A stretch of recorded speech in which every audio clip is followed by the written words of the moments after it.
योगेन चित्तस्य पदेन वाचां मलं शरीरस्य च वेद्यकेन योपाकरोतं प्रवरं मुनीनां पतञ्जलिं प्राञ्जलिरानतोऽस्मि। हरि ओम। हम पढ़ रहे थे योग सूत्र, उसमें समाधि पाद में कितने सूत्र हैं इसकी चर्चा हमने कल की थी। नहीं, कितने सूत्र हैं समाधि पाद में बताइए। 51। 51। भीम हिंदू जी 51। हाँ जी, जय श्री राम जी। ठीक है।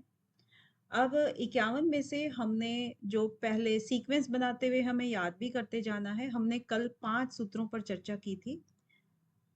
5 में से सबसे पहला है अथ योग अनुशासनम, कि अब हम योग के जो रीति पहले से चली आ रही है उसको हम करने जा रहे हैं, उसका अनुशासन यानी उसकी विधि हम सीखने जा रहे हैं। दूसरे और तीसरे सूत्र में पूरी तरह से कंप्लीट परिभाषा आ जाती है योग की परिभाषा। योगश चित्त वृत्ति निरोधः, तदा यानी कि उस समय में जब चित्त की वृत्तियों का निरोध हो जाता है, उस समय में तदा दृष्टु यानी कि दृष्टा अपने स्वरूप में स्थित हो जाता है। ठीक है। अब यहाँ पर जो दूसरे सूत्र में, क्योंकि सबसे ज्यादा जो एक इसका रस है पूरे योग सूत्र का, वो ये है कि योगश चित्त वृत्ति निरोध। योग किसको कहते हैं? जब चित्त की वृत्तियों का निरोध हो जाए। अब यहाँ पर कल पूछा गया था कि चित्त क्या होता है, हमें यही नहीं समझ में आता कि चित्त की वृत्तियां हम कह रहे हैं, एक तो हो गया चित्त और एक हो गई वृत्ति और एक हो गया निरोध। ठीक है। कुछ चीजों को जान लेना बहुत जरूरी होगा, क्योंकि इसी का बेस है पूरा योग सूत्र, योग दर्शन। अब 3 शब्द इसमें आए हैं और योग की तो हम चर्चा ही कर रहे हैं, तो इसलिए इसको हम नहीं ले रहे हैं। इसके आगे 3 शब्द हैं, चित्त, वृत्ति और निरोध। ठीक है। वृत्ति कल हमने देख लिया था। वृत्ति क्या होती है? जो हमारे चित्त के अंदर, यानी चित्त के अंदर हमारी 4 चीजें आ गई अंतःकरण में, मन, बुद्धि, चित्त, अहंकार। तो यहाँ पर उसी चित्त के अंदर की बात कर रहे हैं। उसमें उठने वाले जितने भी विचारों के हिलोरे हैं, विचारों की लहरें हैं, वो सब वृत्तियां होती हैं। जो भाव होते हैं जो हमारे अंदर उठते रहते हैं, वो वृत्तियां हैं। उन सब का रोक देना, वो निरोध, उनका कर देना, वो निरोध हो गया। अब बात कल जो की थी कि चित्त के ऊपर, ये चित्त एक्चुअली क्या है जिसके अंदर ये वृत्तियां आ जाती हैं, तो इसी की चर्चा हम करेंगे। ठीक है। अब क्या है चित्त? चित्त का मतलब, हम जब योग करते हैं ना, योग विद्या, जो हमारी योग की जानकारी जब हम जहां से भी ले रहे हैं, तो जो चित्त की विद्या है उसी के बारे में ही चर्चा होती है कि किसको नियंत्रण किया जाए। एक हमें नियंत्रण करना है, क्योंकि हम हमेशा बोलते हैं कि योग जो है ना, अभ्यास और वैराग्य के द्वारा किया जाता है। अभ्यास किसका, वैराग्य किसका? यानी कि कुछ ना कुछ हमें नियंत्रण करना है और किसी चीज को हमें नियमों में बांधना है, नियमन बोलेंगे उसको। ठीक है। तो कुछ नियम के द्वारा हम कुछ कार्य करते हैं। वो चीज कहाँ पर बिठा करके करते हैं? कहते हैं ना कि उसने अपने चित्त के अंदर बिठा ले अच्छे से कि ये काम तुझे करना है। यानी कि चित्त को ही हम आकार प्रकार देते हैं, चित्त को ही हम कहते हैं कि ये चीज ऐसे करनी है, वैसे करनी है। अब कहेंगे कैसे? अच्छी चीज का, बुरी चीज का कैसे पता लगेगा? इस बात को हम देखेंगे यहाँ पर, कैसे पता लगेगा। देखो, अब चित्त क्या होता है कि एक समझ लीजिए आप, वृत्ताकार स्थिति होती है चित्त की, समझ लो। क्योंकि चित्त का जब भी हमने जन्म लिया है तब से लेकर के, यानी कि जन्म क्या, आत्मा का जब भी पहली बार जन्म हुआ होगा, कर्माशय ऐड हुए हैं उसके अंदर, उसके अनुसार उसके जन्मों का, ये करते करते करते करते हमें खुद नहीं पता कि हम कहाँ से शुरू हुए थे, हमारी आत्मा कहाँ से शुरू हुई थी। तो उसके बारे में तो चर्चा हम कर ही नहीं सकते हैं। लेकिन आज हम जिस स्थिति में हैं उस स्थिति की बात करते हैं कि चित्त क्या है। एक समझ लीजिए कि एक वृत्ताकार स्थिति होती है, क्योंकि इसी के अंदर विचार घूमते रहते हैं। तो ये एक ऐसा चक्र होता है, ऐसा एक वृत्त होता है जिसके ना हमें अंत का पता है और ना ही हमें आदि का पता है। ठीक है, ये दोनों ही चीजों का हमें नहीं पता। ये हो गया ना। अब यहाँ पर कुछ नहीं पता कि कहाँ से शुरू हुआ था और कहाँ खत्म हो रहा है। अब ये है बिल्कुल पाक साफ। जब हमने जन्म लिया तो हमारा चित्त, हमें कुछ भी नहीं पता, ना अच्छा पता होता है ना बुरा पता होता है। हम समाज को देख देख करके सीखते हैं। जो हमारे सामने आता है, हमारी इंद्रियों के द्वारा हमारे को महसूस कराया जाता है। ठीक है, ये बात है। अब एक बार कोई भी चीज हमने खाई, हम चाहे उससे को खाने से लेकर के हम संबंध रख सकते हैं, चाहे हमारी कोई पसंद की चीज देखने से लेकर हम देख सकते हैं, किसी भी चीज से, क्योंकि हमारी इंद्रियों के जितने भी विषय होते हैं उन्हीं सभी विषयों की बात हम कर लेते हैं। उन विषयों से जब भी हम कोई भी बात सुनते हैं, सूंघते हैं, खाते हैं, पीते हैं, देखते हैं, छूते हैं, ठीक है, सभी का फील अलग होता है। तो वो जो फील है ना कभी हमने पहली बार जरूर ट्राई किया होता है। ठीक है, क्लियर है ना ये। पहली बार जब भी हम ट्राई करते हैं, मान लीजिए एक लाइन यहां पर पड़ गई, क्योंकि ये चित्त है, हम इसको चित्त मान रहे हैं। एक लाइन यहां पर पड़ गई और जब हम ये कहते हैं, ये मान लीजिए दृष्टा है। दृष्टा मतलब हमारी आत्मा। ये शरीर में आने के बाद शरीर के अंदर का ये अंतःकरण बन जाता है, चित्त। और ये हो गई वस्तुएं, हमारी सांसारिक वस्तुएं। ठीक है, प्रकृति, आप प्रकृति कह सकते हो इसको, यानी हालांकि प्रकृति के अंदर ही हमारा शरीर भी होता है। तो जो वस्तुएं होती हैं उसको दृष्टा कभी भी सीधी दृष्टि से कभी नहीं देखता ना। वो किसके माध्यम से देखेगा? चित्त के माध्यम से देखेगा। अगर ये चित्त हमारे शरीर में ना हो, क्योंकि मृत शरीर जिसका भी होता है वो कुछ नहीं देख पाता है। अगर चेतना है इसके अंदर तभी वो इसके माध्यम से ही देखता है। ठीक है, ये बात आगे पढ़ाएंगे, लेकिन फिलहाल आपके लिए ये है कि जो यहाँ पर हमने किसी भी अपनी इंद्रियों के द्वारा किसी वस्तु की इच्छा की, इच्छा भी नहीं की, शुरू में हमें टेस्ट कराया गया, दिखाया गया, कुछ भी किया पंच हमारी जो इंद्रियां हैं उनके द्वारा, तो सबसे पहले जब भी हमने उसको देखा भोगा तो उसमें कितनी स्थितियां आ जाती हैं? 3 स्थितियां पैदा होती हैं, 1, 2 और 3। एक पहली स्थिति क्या होगी? कोई भी चीज हमें अच्छी लगेगी। ठीक है, या तो अच्छी लगेगी। दूसरी स्थिति क्या लगेगी? भाई बुरी लगेगी। या तो अच्छी लगेगी या बुरी लगेगी। और तीसरी एक स्थिति है, ना हमें अच्छी लगी ना बुरी लगी, तो हम उसके लिए तटस्थ रह जाएंगे, मतलब कोई भी विचार नहीं है हमारा। ठीक है, ठीक है। 3 स्थितियां हमारे सामने आती हैं किसी भी विषय को भोगने के बाद। क्लियर है भीम जी? क्लियर है आपको? हाँ जी, थोड़ा समझ सकते हैं लेकिन अभी तो और नहीं, अभी नहीं, अभी कंप्लीट हुआ भी नहीं है, अभी कंप्लीट हुआ भी नहीं है, बट यहां तक जो बताया है यहां तक समझ में आ गई। हाँ जी, हाँ जी। हमें क्योंकि चित्त समझना है, आपने चित्त पूछा था, हमें चित्त समझना है, हाँ जी, हाँ चित्त जी। क्या चीज है। तो चित्त के अंदर जो सबसे पहली जो चीज है, इंट्रोडक्शन जैसे होता है, भाई आप रिश्ता देखने जब जाते हो लड़का लड़की, तो फर्स्ट टाइम में जो एक वो होता है ना, आपका आमना सामना होता है, तो सब चीजें आप नहीं उसको देख सकते हो उसके अंदर की। तो सबसे पहली आपकी क्या होती है कि भाई सिर्फ देखा है, अभी हमें कुछ भी नहीं पता, अच्छा है कैसा नहीं है। बहुत सुंदर होगा तो बहुत अच्छा लगेगा और बहुत बुरा होगा तो बुरा लगेगा, लेकिन कुछ चीजें ऐसी होती हैं जो ठीक है, पता नहीं, अभी कुछ नहीं पता, तटस्थ रहता है बंदा। ठीक है, उसको कोई मतलब नहीं है फिलहाल। तो 3 स्थितियां हमारे सामने आती हैं जब पहली पहली बार किसी भी विषय से आमना सामना होता है। तो यहाँ पर जो ये हमने चित्त का एक चित्रण किया है, चित्त का चित्रण है ये वाला, आप व्रत व्रत के रूप में आप इसको ले रहे हो। ठीक है, क्योंकि चित्त का ना कभी अंत हमने सुना है ना आरंभ सुना है, क्योंकि हमें अपना ही अंत आरंभ नहीं पता है, कितने जन्म हो चुके, कितने मर चुके। राइट। अब इसमें जो भी हमारा पहली बार किसी भी विषय से आमना सामना हुआ तो हमने एक लाइन ड्रॉ कर दी, इसके अंदर हमारी 3 स्थितियां उत्पन्न हुई। इन 3 स्थितियों में क्या करेंगे, जो चीज हमें अच्छी लगेगी तो हम उसको एक बार फिर से ट्राई करेंगे, क्योंकि वो चीज अच्छी थी। चलो एक बार फिर से हम, कोई खाने से लगा लो, पीने से लगा लो, कोई चीज और किसी विषय वस्तु से लगा लो, एक बार और ट्राई करेंगे, ठीक है। फिर तीसरी बार, फिर चौथी बार, तो ऐसे करके आपने किसी भी खाने को, जो आपका बहुत पसंदीदा खाना है, कितनी बार खाया होगा, बहुत बार खाया होगा। किसी बहुत पसंदीदा जगह है आपकी घूमने फिरने की, तो बहुत बार वहां पे गए होगे, ठीक है।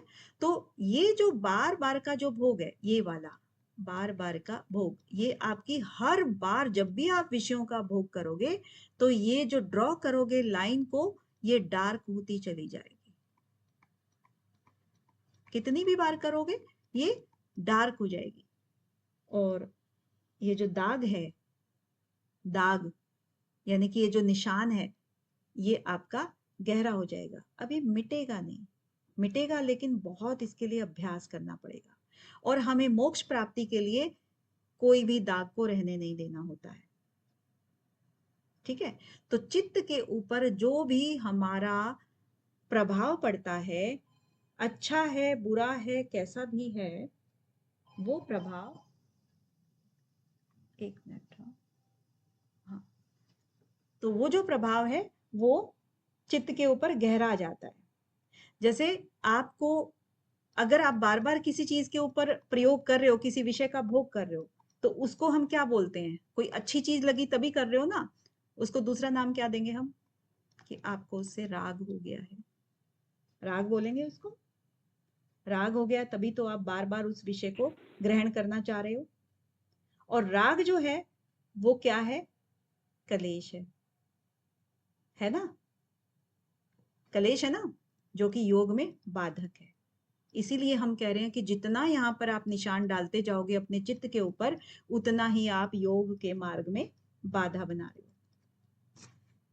लेकिन अभी हम बात करें चित्त की, कि ये जो चित्त है इसके अंदर जितने डार्क हो गए, इट मीन्स ये हुआ कि आपने बेशक योग अभ्यास किया, और जब आपने शरीर छोड़ा तो ये पूरी तरह से धुल नहीं पाया, एक ही जन्म में नहीं धुलता है। इसको धोने के लिए बार बार जन्म लेने पड़ते हैं, बार बार उसी तरह की योग की प्रक्रियाएं अपनानी पड़ती हैं, वैराग्य करना पड़ता है, चीजों को छोड़ना पड़ता है, विषयों से हटना पड़ता है, ठीक है। तो ये जो चित्त है अंत समय में शरीर यहीं छूट जाता है, और जो आत्मा के सबसे नजदीक होता है, क्योंकि दृष्टा केवल और केवल इसके माध्यम से देख रहा है। वैसे दृष्टा का कोई भी यहाँ पर समझो कि दाग नहीं है, या समझो कोई भी चीज को, विषय को ग्रहण नहीं कर रहा है, ये जीवात्मा है ना, तो जीवात्मा को शुद्ध ही बताया गया है। तो जो वो जिस माध्यम से वो देख रहा है, जिस माध्यम से वो विषयों को ग्रहण कर रहा है, तो वो चीज मरने के बाद भी कहीं ना कहीं उसके साथ चिपक के रहती है। जब दूसरा जन्म लेगा तो भी आपको उस दूसरे जन्म में उसी तरह की आदतें, उसी तरह की चीजें वो ले करके आता है हमेशा। इसीलिए एक ही पेरेंट्स के द्वारा पाले हुए बच्चे, चाहे वो 4 हो 6 हो जितने भी हो, एक ही पेरेंट्स के द्वारा पाले हुए बच्चों के नेचर सबके अलग अलग होते हैं, क्योंकि कुछ ना कुछ पिछले जन्मों के संस्कार वहां पर रहते हैं। इसका भावार्थ ये है, भी प्रारब्ध जो है वो चित्त के अंदर स्टोर रहता है। हाँ जी, चित्त के अंदर स्टोर रहता है। प्रारब्ध नहीं कहेंगे, प्रारब्ध नहीं, प्रारब्ध तो अलग चीज हो गई थोड़ी सी। इसको कहेंगे हम कि आ, आपके जितने किए हुए, यानी कर्म कि संस्कार। संस्कार, एक हम शब्द यूज करते हैं संस्कार। सबसे पहला जो है ना वो क्या था आपका, समझिए क्योंकि आप, पिछले संस्कारों से ही तो प्रारब्ध बना है, तो एक जैसे सभी संस्कारों का जो कलेक्शन है उसको एक रूप में प्रारब्ध तो नहीं, कहते हैं अपने लगभग। प्रारब्ध, प्रारब्ध संस्कार का नाम नहीं है। संस्कार को मैं अभी एक्सप्लेन कर रही हूँ आपको कि संस्कार क्या चीज होती है। संस्कार एक दिन में नहीं बनता है। सबसे पहले आपको कोई भी किसी भी एक चीज की इच्छा हुई, ठीक है, अब वो इच्छा एक चीज की हुई, मान लीजिए कि कोई आपको कार्य करना है जिसमें आपका थोड़ा सा इंटरेस्ट आ गया, कि अच्छा लगा, लोगों की तारीफ मिली, तो और कहीं ना कहीं आपको लगा कि हाँ ये तो बहुत अच्छा काम है, फिर आपने दूसरी बार भी आपने काम किया, तो ये आपकी इच्छा थी शुरू में आपका एक बार लगा कि हाँ ये मुझे करना चाहिए। उसके बाद ये जो इच्छा थी, ये धीरे धीरे करके आपने इतनी रेपिटेशन कर दी इसकी, ये जो रेपिटेशन है ना, हम यहाँ पर जो डार्क सर्कल कर रहे हैं, डार्क एक लाइन खींच रहे हैं, ये रेपिटेशन इतनी ज्यादा हो गई कि धीरे धीरे करके आपके ये हैबिट में आ गया। जैसे आप गाड़ी चलाते हो, तो गाड़ी चलाते शुरू में तो आप कॉन्शियस रहते हो कि कहाँ आपका क्लच है, कहाँ ब्रेक है, कहाँ आपके पैर हैं, कहाँ ये, तो शुरू में कॉन्शियस रहते हो ना, तो शुरू में आप आदत बना रहे हो, तो इच्छा को आदत बनने में टाइम लगा। और जो आदत भी फिर वैसी हो जाए कि आप चाहे नींद से उठा करके भी गाड़ी आपके हाथ में थमा दी जाए तो भी आप सीधे ले जाओगे, कोई सोचने की जरूरत नहीं, यानी कि अनकॉन्शियस माइंड में आपकी वो चीजें आ जाती हैं। तो ये जो संस्कार है ना, वो अनकॉन्शियस माइंड का ही रूप हो गया। तो यही संस्कार जो होते हैं, जब ये लंबे समय तक, यानी कि हमारी उम्र अगर 80 साल तक चलती है, 100 साल तक चलती है, तो अभ्यास हमारा कितना हो गया किसी भी चीज का, कम से कम 60-70 साल का अभ्यास हो गया। तो ये 60-70 का लगातार का जो अभ्यास है, वो संस्कार का रूप ले लेता है। आपकी इच्छा जो है ना, वो संस्कार का रूप नहीं लेती है। आदत भी आप छोड़ देते हो, आदत भी आप छोड़ सकते हो किसी भी चीज की। अगर किसी को ड्रिंक करने की आदत है, स्मोक करने की आदत है, गंदी आदतें हैं, ऊपर से दबाव है कि आप छोड़ दोगे, तो छोड़ भी दोगे। आदतें भी छूट जाती हैं, हैबिट चेंज होती हैं, लेकिन संस्कार जो है ना, उसको इतनी आसानी से आप नहीं छोड़ सकते। ये जो संस्कार है, ये आपके जाते हैं अगले जन्मों में चित्त के साथ में, आत्मा के साथ। जैसे कि हॉबी हैबिट बन गई, लेकिन उससे जो एक्सपीरियंस हुआ वो संस्कार कह सकते हैं, और वो संस्कार जैसे अपने स्टोर रहेगा, हाँ बिल्कुल रहेगा, क्योंकि इसमें कि जो स्टेप्स होते हैं। एक्सपीरियंस है वो अपने धीरे-धीरे मिटेंगे। हाँ बिल्कुल। जैसे ये है आपका, सबसे पहले शुरू में आपने इच्छा जाहिर की किसी भी चीज की, एक बार विषय का आपने स्वाद चखा, कोई भी हो, चाहे मैंने आपको पांचों इंद्रियों के नाम लिए, उनमें से चाहे कोई भी हो। संगीत का भी आपने कभी देखा होगा कि किसी को गाने का, बचपन से बहुत छोटे बच्चे भी बहुत अच्छा लय सुर ताल निकाल लेते हैं। तो ऐसा तो नहीं है कि उन्होंने अभी से सारेगामा पा की पूरी शिक्षा ग्रहण कर ली हो, वो पिछले जन्मों के संस्कार हैं। कोई बहुत अच्छा डांसर होता है, कोई बहुत अच्छा कुक भी हो जाता है, कोई बहुत अच्छा एक्सपर्ट, अपने हाथों से इतनी अच्छी चित्रकारी कर लेता है। तो ऐसा तो नहीं है कि उनको कोई स्पेशल मिला हो। अब एक ही क्लास में अगर 40 बच्चे हैं, 40 बच्चों में से सबके एक जैसी चीजें नहीं होती हैं, कोई बहुत अच्छा होता है, कोई वैसे नहीं होता, तो कहीं ना कहीं पिछले संस्कारों का उसमें काम होता है। तो वही जो चीज है ना, पिछले संस्कार जो है, वो आपके आत्मा के साथ में चिपक करके ट्रेवल करते रहते हैं। ये कोई सॉलिड फॉर्म नहीं है, बहुत ही माइनर, जैसे आत्मा होती है वैसे ही उसके ट्रेवल करते रहते हैं। तो ये होता है चित्त, चित्त वृत्ति निरोधा, यानी कि चित्त की वृत्तियों का निरोध करना। तो आपको सिर्फ और सिर्फ चित्त का बताया है अभी, ठीक है। अब इसको रोकना क्यों होता है, इसकी पूरी प्रक्रिया हम समझ गए, मन से लेकर के संस्कार तक का पूरा जो चक्र बनता है ना, कि हमारा मन किया कि ये करें, उसके बाद मन किया कि ये दोबारा करें, तीसरी बार करें, फिर हम बार बार करें, राइट। फिर वो धीरे धीरे करके हमारी आदत में आ जाता है, और आदत में आने के बाद भी हम और लंबे समय तक अगर इसको हम करेंगे तो वो संस्कार पे आ जाता है। यानी कि जो, चाहे वो अच्छा कर्म हो चाहे बुरा कर्म हो, चित्त के ऊपर फिर वो अंकित हो ही जाते हैं। बुरी हैबिट्स भी होती हैं, अच्छी हैबिट्स भी होती हैं। तो वो इसी चक्र को, जब ये चक्र चलता रहता है, क्योंकि जन्म मरण तो आपका चलता रहेगा चलता रहेगा, और एक जन्म में हमें ख्याल आता है कि अब तो बस हो गया, अब हमें इस चक्र को रोकना है, कब तक, तो फिर इसको रोकने का हम प्रयास करना शुरू कर देते हैं, क्योंकि ये दुख का कारण बनता है। जब भी हम जन्म लेंगे तो हम गर्भ से ही दुख को सहना शुरू कर देते हैं, उसके बाद मरने तक बहुत सारे ऐसे पड़ाव आते हैं। तो फिर हमने रोकने का इसका मन बना लिया, यानी कि चित्त की जो भी प्रक्रिया बनी वो यही पे है, इसको रोकना है, और रोकने के ही हमें साधन अपनाने हैं, और यही एक योगी का उद्देश्य भी होता है। क्लियर है भीम जी?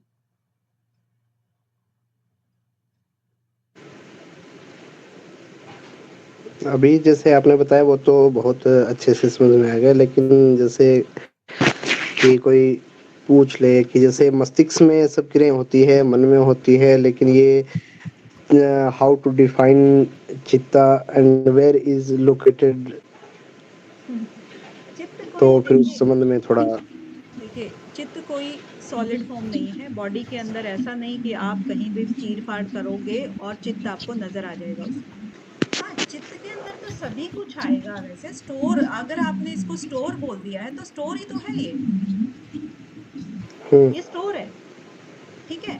अब ये स्टोर का निर्माण होता कैसे है, ये चीज अगर हम देखें तो हमने कहा कि मान लीजिए कि एक बार तो ये कहा कि ये वृत्ताकार है, हमें इसका आरंभ और अंत पता ही नहीं है, क्योंकि हमें खुद नहीं पता कि हमारा पहला जन्म कब हुआ था। ठीक है, आरंभ नहीं पता, अंत का भी नहीं पता कि हम मोक्ष प्राप्ति कब करेंगे। तो एक तो ये चीज आ गई।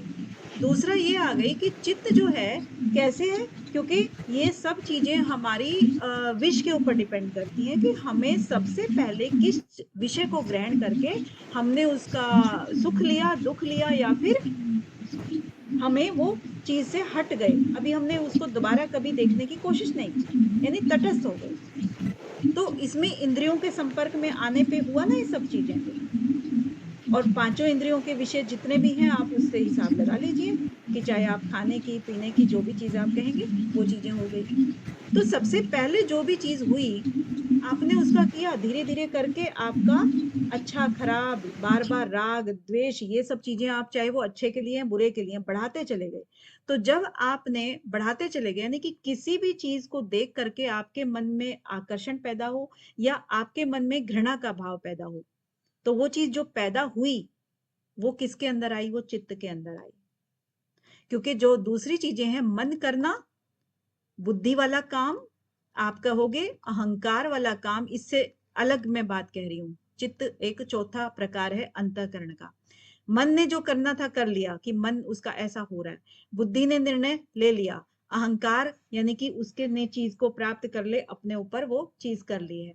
अब जो चित्त के अंदर जो भी चीजें बैठ गई हैं, आदत, यानी कि पहले हमारी हुई इच्छा, इच्छा के बाद वो कन्वर्ट हुई आदत में, और आदत के बाद वो कन्वर्ट हुई संस्कार में।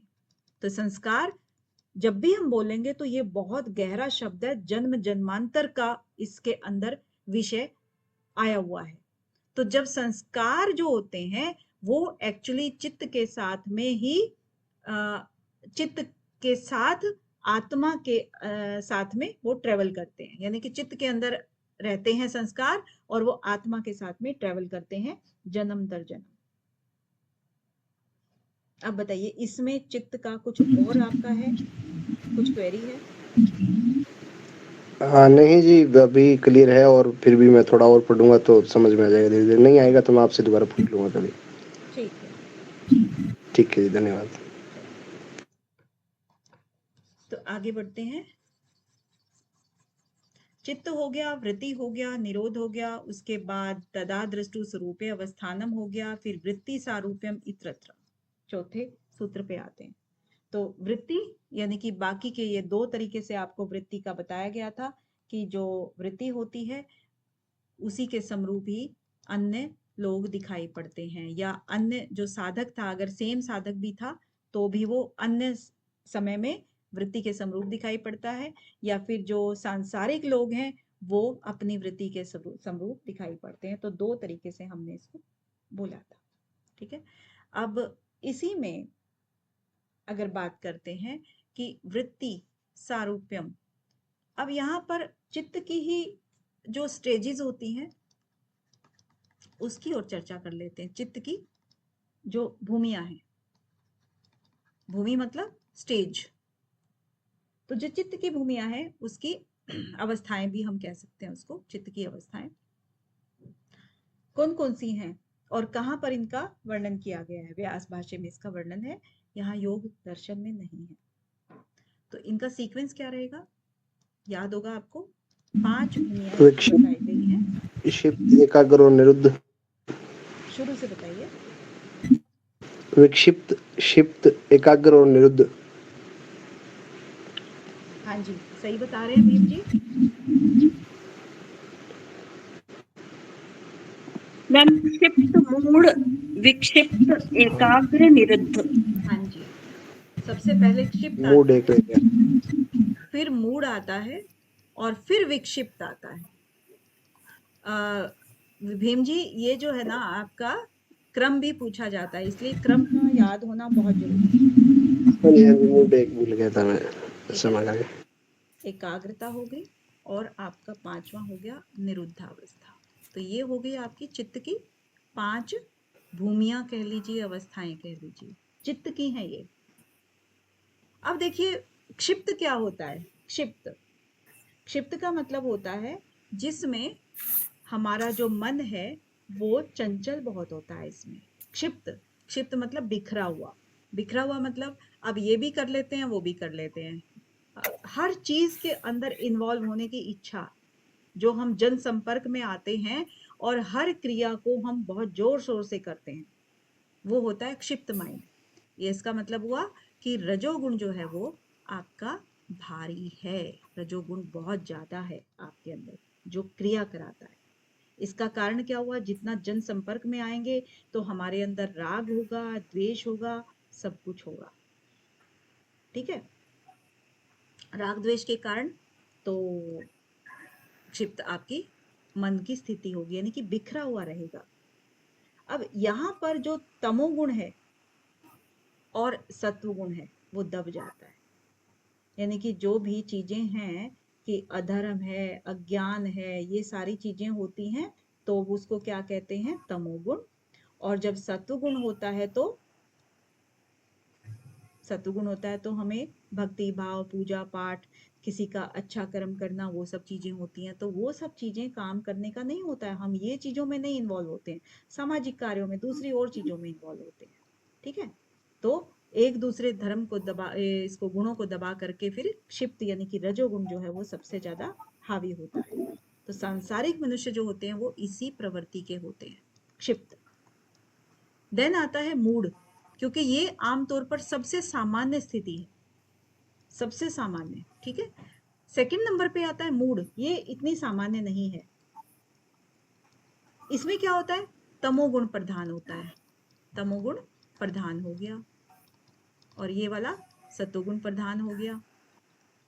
अब तमोगुण प्रधान होने से जो मूड प्रवृत्ति होती है, यानी कि काम है, बहुत ज्यादा कामी बन जाता है, क्रोधी बन जाता है, मोह उसके अंदर पैदा हो जाता है।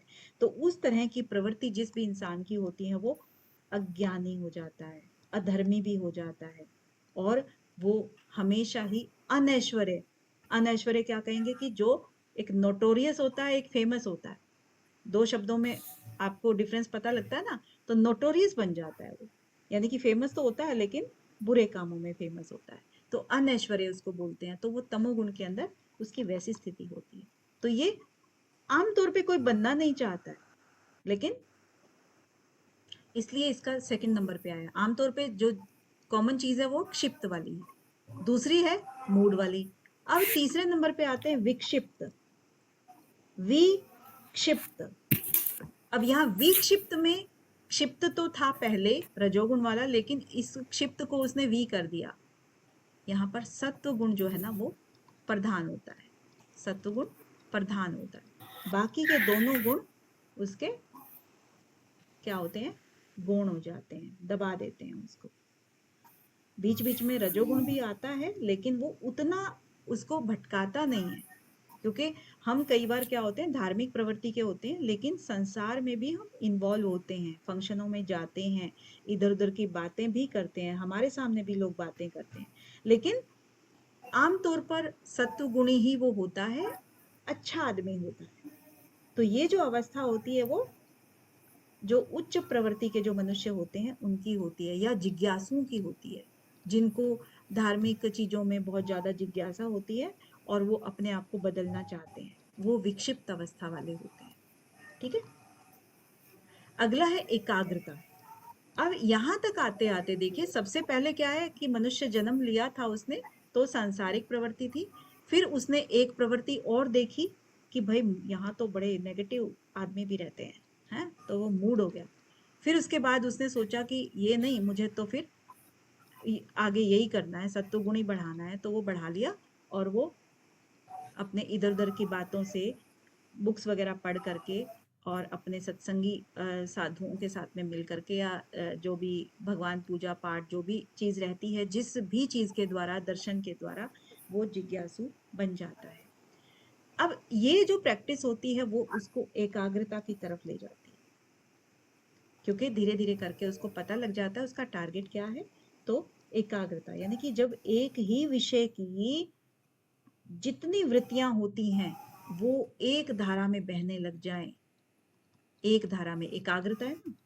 तो जो विषय उसको पसंद आया तो वो जब बार बार रिपीट होता है तो उसी वृत्ति का प्रवाह जो है वो बहने लगता है, निरंतर वही चीज बना रहता है। तो उसी को हम कहते हैं एकाग्रता, कि उसका एकाग्रपन आ गया है। तो ये किसी भी चित्त की जो कि योग मार्ग में होता है उसकी एक स्वाभाविक प्रक्रिया होती है, स्वाभाविक अवस्था होती है।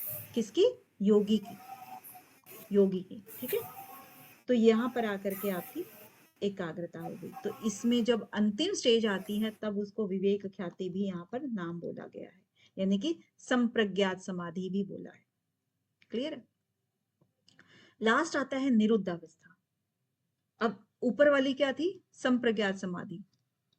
आपका अभी तक नाम यहाँ पर आया नहीं है योग सूत्र में, अभी जब हम पढ़ रहे हैं संप्रज्ञात का नाम नहीं आया है, लेकिन क्योंकि सबने पढ़ा हुआ है इसीलिए हम इसका नाम ले रहे हैं कि एकाग्रता को हम संप्रज्ञात समाधि से कह सकते हैं और निरुद्ध अवस्था को हम असंप्रज्ञात समाधि से कंपेयर कर सकते हैं। क्योंकि विवेक ख्याति जब होती है, जब चित्त और जो पुरुष होता है हमारा, उसका भेद वो खत्म हो जाता है, वो दोनों एक हो जाते हैं, चित्त और पुरुष बिल्कुल एक हो जाते हैं। और सब चीजों से जब वैराग्य हो जाता है तो उसको हम पर वैराग्य भी बोलते हैं, आगे आएगा अभी। तो पर वैराग्य भी बोलते हैं, असंप्रज्ञात समाधि भी बोलते हैं। तो वो निरुद्धावस्था की एक चित्त की भूमि हो गई। क्लियर है? चित्त की 5 भूमियों का वर्णन किया है महर्षि व्यास ने, क्षिप्त, मूढ़, विक्षिप्त, एकाग्र और निरुद्ध अवस्था। ठीक है, क्लियर है? इसमें कोई डाउट है तो मुझे बता दीजिए। नहीं जी, नहीं है? ओके। पंचतय कलिष्ठा अकलिष्ठा वृत्त, जो आपकी वृत्तियां हैं वो 5 प्रकार की होती हैं, जो कि सुख देने वाली भी होती हैं और दुख देने वाली भी होती हैं। यानी कलिष्ठा मतलब कष्ट देने वाली, और अकलिष्ठा मतलब कष्ट न देने वाली। ठीक है, और इन 5 वृत्तियों में नाम जो है वो है प्रमाण, विपर्य, विकल्प, निद्रा और स्मृति। ये 5 प्रकार की वृत्तियां बताई गई हैं, प्रमाण, विपर्य, विकल्प, निद्रा और स्मृति। अब आप चित्त में ही आज चला गया टाइम सारा, वैसे पढ़ना है आगे। हाँ जी, ठीक है, तो देखिए प्रमाण क्या है? प्रमाण मीन्स सबसे पहले ये 5 जो चीजें दी हैं इसको सबसे पहले यहां पर करते हैं प्रत्यक्ष, अनुमान, आगमा, प्रमाणानि। यानी कि महर्षि पतंजलि ने 3 प्रकार के प्रमाण बताए हैं, 1, 2 और 3। ठीक है, प्रत्यक्ष, अनुमान और आगम। तो प्रत्यक्ष क्या है? जिन चीजों को हम अपनी आंखों से देखते हैं, अपने अक्ष के द्वारा देखते हैं, उसको हम प्रत्यक्ष प्रमाण बोलते हैं। यहाँ पर सिर्फ योग दर्शन में 3 प्रकार के हैं, बाकी अलग अलग दर्शनों में अलग अलग तरह के हैं, लेकिन फिलहाल हमें यही का पढ़ना है। तो प्रत्यक्ष क्या हुआ? प्रत्यक्ष का मतलब अपनी ही इंद्रियों से जब हम ज्ञान प्राप्त करते हैं, चाहे वो आंख से हो, चाहे वो कान से हो, कान से सुनना भी होता है, चाहे हम जीभ से टेस्ट भी करना होता है, अपनी ही इंद्रियों से जो भी हम ज्ञान प्राप्त करते हैं उसको हम प्रत्यक्ष प्रमाण बोलते हैं। ठीक है, अनुमान क्या हुआ? यहाँ पर फिर से अनु आ गया है आपका। अनु का मतलब है अनुसरण करना। मान का मतलब क्या होता है? ज्ञान।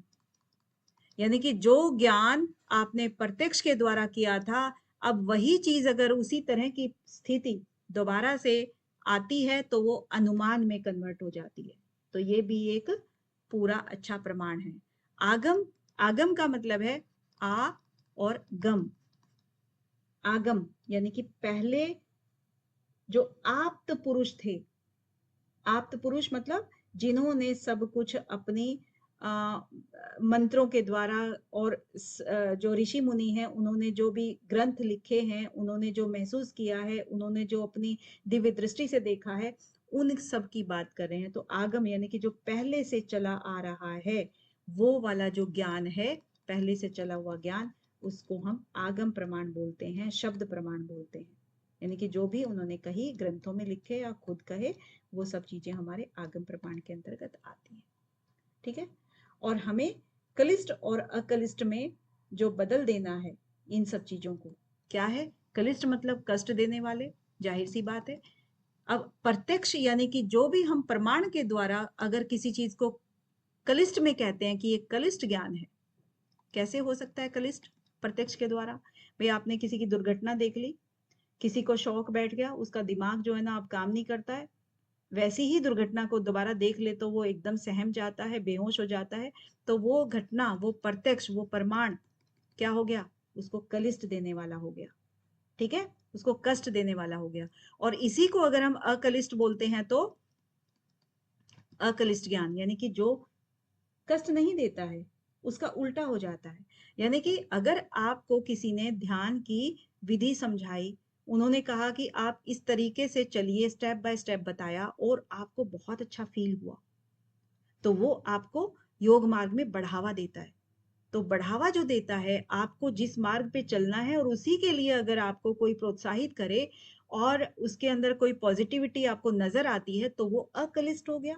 ऊपर जो हम पढ़ के आ रहे थे कि वृत्तया पंचतय कलिष्ठा अकलिष्ठा, यानी कि जो 5 वृत्तियां हैं वो कलिष्ठ और अकलिष्ठ होती हैं। तो यहाँ पर आपने प्रमाण के बारे में कलिष्ठ और अकलिष्ठ दोनों चीजें देख ली हैं, देख ली ना? अशोक जी, निहारिका जी, गीता जी, क्लियर है? नेक्स्ट आता है विपर्य। जी जी मैम। नेक्स्ट आता है विपर्य। विपर्य क्या है? विपर्यो मिथ्या ज्ञानम अतद्रूप प्रतिष्ठम। विपर्य, विपर्य मतलब उल्टा, यानी कि मिथ्या ज्ञान। मिथ्या क्या होता है? झूठा ज्ञान।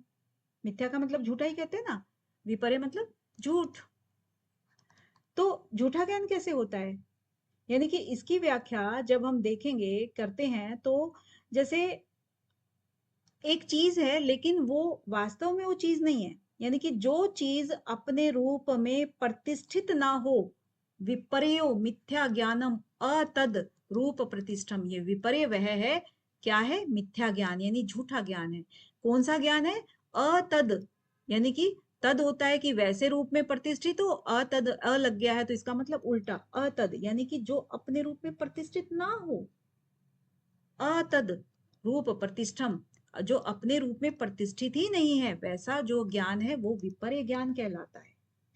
अब जैसे मान लीजिए सांझ हुई हुई है, अंधेरे में तो कुछ नहीं दिखेगा आपको, लेकिन सांझ जो कि ना अंधेरा है और ना ही रोशनी है, तो उस समय में कोई एक रस्सी पड़ी हुई है एक कमरे में, और कोई गया एकदम से उसको लगा कि ये सांप है, तो रस्सी को सांप समझ लेना या सांप को रस्सी समझ लेना, दोनों ही केसेस में आप इसको सोच सकते हो।